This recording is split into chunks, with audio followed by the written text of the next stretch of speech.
আমাদের বিক্রমপুরে প্রায় বাড়িতেই এই সংক্রান্তির দিন ভালা বোলা পোড়ানো হয়।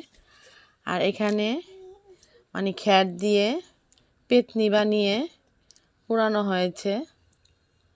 এখানে ভিতরে দেওয়া হয়েছে মশা, মাছি, বইচা মাছ। আর ঠিক সন্ধ্যার সময় এটা পুড়িয়ে তারপর নদীর পাড়ে এটা গেঁথে রাখতে হয়। আর এভাবেই আমাদের কার্তিক মাসের সংক্রান্তি পালন করা হয়। তো আপনারা কোন কোন এলাকা থেকে দেখছেন আর কাদের কাদের বাড়িতে এইভাবে কার্তিক মাসের সংক্রান্তি পোড়ানো হয়? এটা এখন দৌড়ে নিয়ে যাচ্ছে নদীর পাড়ে। নদীর পাড়ে নিয়ে এটা গেঁথে রাখবে। আর আসার সময় অবশ্যই স্নান করে লক্ষ্মী নিয়ে আসবে।